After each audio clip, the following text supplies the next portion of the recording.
Yo les dije a ustedes, quienes se conectan aquí, quienes me escuchan, quienes veo en la calle, quienes veo en las comunidades, en los barrios, en las urbanizaciones por donde voy pasando, el día que nos robaron el revocatorio.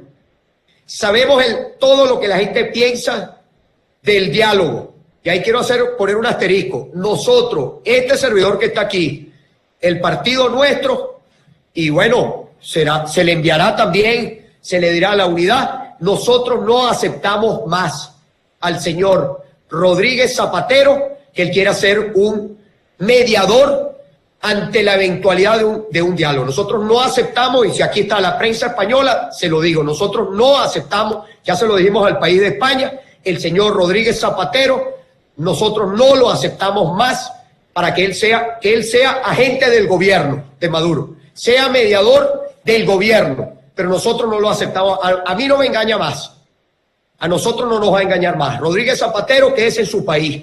Si usted viene aquí a Venezuela, venga aquí, y usted es agente del gobierno. Si hay otras personas de oposición que tienen otra posición, bueno, están en su derecho, pero esa es nuestra posición. No aceptamos más que vengan ahora el mundo pronunciándose. El señor Rodríguez Zapatero dijo que la sentencia del tribunal había que verla con cautela, con precaución, por el amor a Dios. No nos falta el respeto a usted, señor Zapatero. Eso es un autogolpe en su país. ¿Qué pasaría si se cierra el Parlamento español? ¿Cómo se calificaría eso? Aquí se cerró el Parlamento. Entonces nosotros no lo aceptamos más. Sus declaraciones son más que suficientes. Ya basta. Entonces nosotros el año pasado, que ejercimos un derecho constitucional como era el revocatorio, y todos sabemos lo que pasó, nada de esto estuviera ocurriendo en Venezuela si se hubiese dado el revocatorio. Si se le hubiese permitido al pueblo expresarse.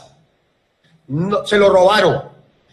Usando el poder, usando la fuerza, metieron el cuento del diálogo. Pasó lo que pasó.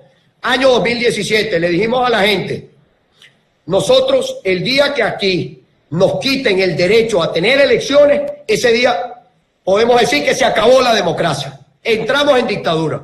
Bueno, el señor Maduro hace un rato desde Apure dijo que las elecciones son en el 2018 y elecciones de gobernadores y elecciones de alcaldes. ¿Dónde están? Aquí están en la Constitución. Entonces nosotros entramos en otra etapa. Y esto no significa un cambio de posición. Esto significa que el gobierno eligió finalmente el camino a la dictadura. Eligió finalmente separarse. Están completamente al margen de la Constitución. Y aquí está el artículo que les acabo de leer. Es mi obligación, es la suya que me está viendo, de que se restablezca el hilo constitucional. Entonces, tenemos que el país lograr que hayan elecciones, porque la mayoría de los venezolanos queremos elecciones, porque el mundo está pidiendo elecciones, porque para que la democracia se pueda expresar, la democracia se expresa a través de la elección. No es solo votar la democracia, pero sin voto no hay democracia. Nosotros tenemos que luchar para que haya democracia en nuestro país, para que hayan elecciones. Lo segundo, pleno respeto al mandato que le hemos dado nosotros los venezolanos al funcionamiento de la Asamblea Nacional. Aquí están las competencias de la Asamblea Nacional. Nosotros exigimos que se respete la Asamblea Nacional que eligió el pueblo venezolano. Que a ellos no les importa y se burlen del voto de los diputados, que los diputados llevan meses que no cobran. He visto muchos diputados nuestros que no tienen cómo trasladarse a Caracas, que están pasándola, cómo la están pasando difícil. ¿De qué viven los diputados del PSUV? ¿De qué viven? ¿De qué se mantiene el jefe de la bancada del PSUV, por ejemplo? Que uno lo ve de un sitio a otro. ¿Cómo? ¿Quién paga eso? ¿Quién lo paga?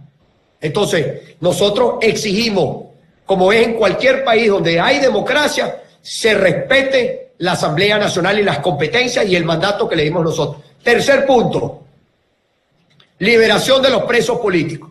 El señor Zapatero, volviendo otra vez, le hicieron una entrevista en una televisora española y el señor no hubo forma que reconociera que en el caso de nuestro compañero, de los más de 100 presos políticos que hay, el caso de Leopoldo, que le ha dado la vuelta al mundo.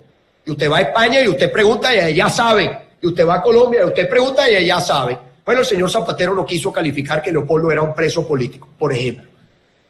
No quiso, como Guaviñó.